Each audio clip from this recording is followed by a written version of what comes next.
Bien-aimés dans le Seigneur, bonjour. Gloire soit rendue à Dieu, le Dieu de la création, le Dieu tout-puissant qui est trois fois saint. Aujourd'hui, le 28 février 2024, c'est votre frère, Bifalou Bifoulou du ministère de l'Armée Bleue. C'est un ministère-là où les gens craignent Dieu. Quand ils parlent, il y a le feu qui sort de leur bouche. Et ce feu-là, c'est le Saint-Esprit. Ce feu-là, c'est la parole de Dieu.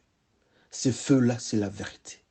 Ce feu-là, c'est la sincérité et la fidélité et la grandeur de Dieu dans tout ce qu'ils font. C'est cette enveloppe-là. C'est ces groupes-là, c'est ces communautés-là que nous sommes. Il y a de ceux qui sont aux États-Unis. Il y a de ceux qui sont au Congo. Bref, c'est une communauté qui englobe tous les sensés qui craignent Dieu. Dieu est trois fois saint. Pour le voir, pour le rencontrer, il faut vivre dans la sanctification. Alors, comme je disais, aujourd'hui, nous avons notre question du jour du 28 février 2024, qui est la signification prophétique de la remise du bâton à Jésus, à la main droite par les soldats romains. C'est dans Matthieu 27 au 29e verset. Comme nous avons dit 3-4 jours passés, que nous allons tourner autour du mystère de Jésus-Christ face à la violence faite par les soldats romains ou bien la cohorte romaine. Nous avons parlé du crèche. Nous avons parlé aussi des épines sur la tête, donc la couronne des épines. Et aujourd'hui, nous parlons du bâton. Les soldats, par leur moquerie, donnent le bâton au Seigneur. Mais souvenez-vous, nous avons encore dit que ce n'était pas seulement une ambiance festive ou bien une ambiance de malheur. Non. Il y avait de grandes décisions qui devaient se prendre à cet instant-là. Il y avait une présence extrême des anges de Dieu. Et de l'autre côté aussi, du côté gauche, il y avait la présence extrême aussi des démons. Et il y avait des grandes décisions qui devaient se prendre en ces lieux-là.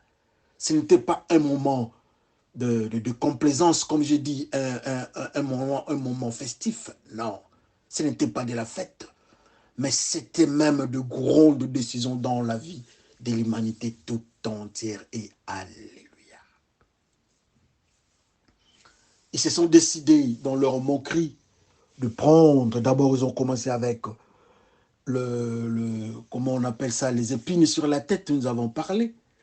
Nous avons parlé des crèches. Et voilà, aujourd'hui, nous allons parler du bâton. Et je salue en passant le frère Nicolas, papa Nicolas, bonjour. C'est Kinshasa qui a intervenu. Nous saluons tous les frères qui habitent à Kinshasa, la capitale de la République démocratique du Congo. Nous avons vu votre intervention. Oui, c'est vrai, notre apport, notre support, c'est Jésus-Christ. Est-ce que Papa Nicolas vous autorise à ce que nous ajoutions aussi quelque chose dans ce que vous avez dit sur le plan prophétique? Jésus-Christ, sous la violence de l'armée romaine, et il se retrouve avec un bâton. Et la Bible précise du côté droit. Qu'est-ce qui se passe? Qu'est-ce qui se passe? C'est par la moquerie, ils ont commis une erreur? Ou bien ce sont des manifestations du Saint-Esprit qui les amènent à poser ces actes-là? Si nous devons aller de l'autre côté dans la Bible nous dit, qui ceux qui sont de Dieu sont du côté droit? Et Jésus-Christ lui-même dit, il nous garde la place, il prépare pour nous dans le royaume de Dieu, dans la présence de Dieu. Il nous prépare une place du côté droit. Le côté droit représente ceux qui sont dans le mystère de la droiture, dans le mystère de la crainte de Dieu, de la sanctification. Bref, ceux qui craignent Dieu. Et voilà, on prend ces bâtons-là, on donne Jésus-Christ. Et la précision est que le bâton tombe du côté droit.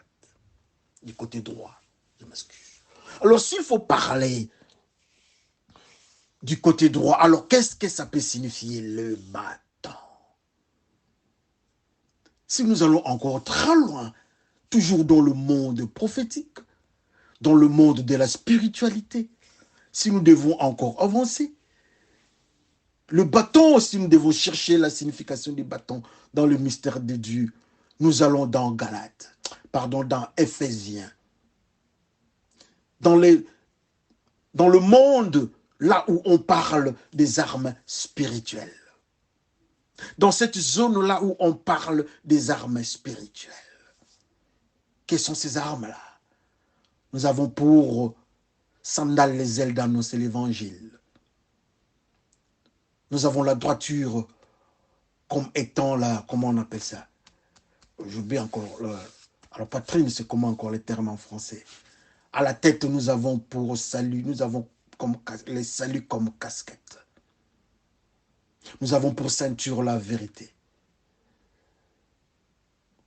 Et nous avons, à la main, nous avons l'épée, la puissance de l'évangile comme étant l'épée. Donc, s'il faut ajouter, s'il faut dire que l'épée représente la puissance de la parole de Dieu. Mais qu'est-ce qui se passe? Qu'est-ce qui fait que ces gens-là donnent justement cette puissance de la parole de Dieu, l'épée de la puissance, on donne ça du côté droit. Jésus-Christ est la puissance de Dieu. Jésus-Christ est la parole de Dieu. Jésus-Christ est la grandeur et la pureté même de Dieu. En dehors de Jésus-Christ, nous n'avons pas de salut. Et en lui, nous avons la puissance de la parole de Dieu. En lui, nous avons la puissance du Saint-Esprit. Et lui-même, il a l'épée de la puissance entre ses mains. Qu'est-ce que ça peut signifier? Le bâton. Le bâton du côté droit. Qu'est-ce que ça peut signifier?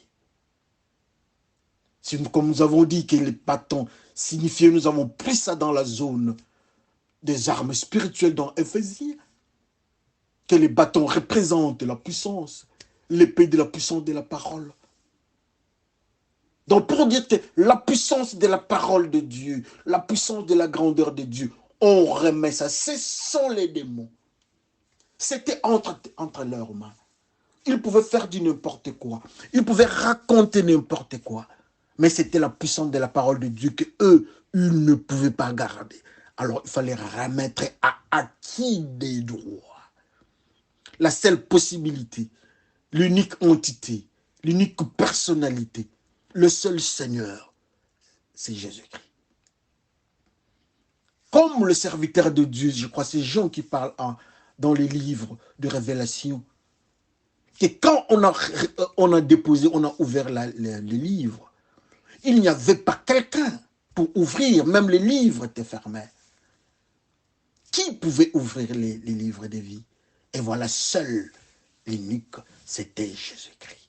Il est venu, il a ouvert, l'agneau immolé est venu ouvrir, je m'excuse, les livres. Et dans le même ordre encore, c'est l'agneau immolé encore qui reçoit la puissance de la parole de Dieu entre sa main. Et pourquoi du côté droit? Pour dire encore que la puissance de la parole de Dieu, la puissance de l'épée de Dieu, et avec ceux qui sont du côté droit, comme Jésus-Christ lui-même avait dit. Ceux qui sont dans la crainte de Dieu.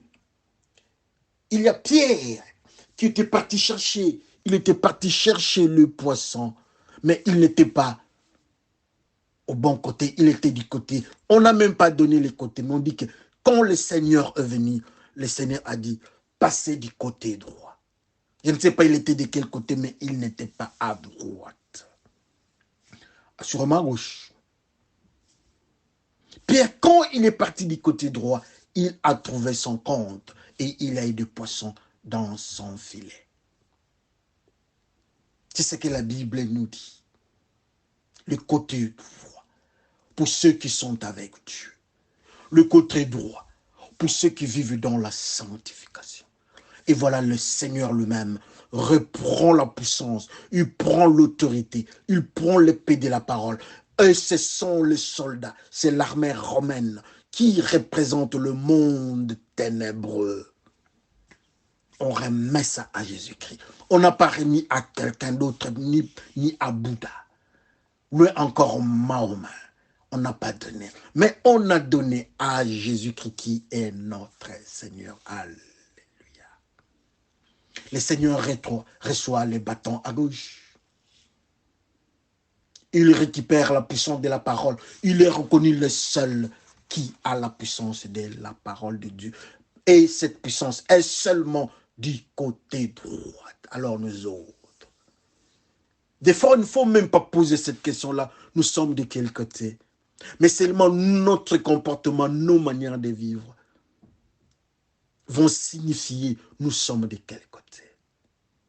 Ceux qui vivent dans le péché, dans la désobéissance, ils ne sont pas du côté droit. Et cette épée-là ne les concerne pas. Ils sont du côté gauche, là où il y a la chèvre, là où il y a ceux qui sont dans le péché, là où il y a les boucs, là où il y a la désobéissance. C'est à nous de regarder. Ce n'est pas encore tard. Mieux vaut tard que jamais. Même si nous étions du côté gauche. Mais la puissance de la parole, la puissance prophétique, la puissance pastorale, la puissance de la sanctification, la puissance de la parole de Dieu, eux du côté droit. Est-ce que nous pouvons changer? Est-ce que nous pouvons quitter les côtés là où nous sommes, du côté gauche, pour suivre le mouvement même des soldats romains? Si eux, les soldats romains, ont fait cela, alors nous autres, qu'attendons? Que le Seigneur bénisse son peuple. Et nous allons parler la fois prochaine. Merci et ciao.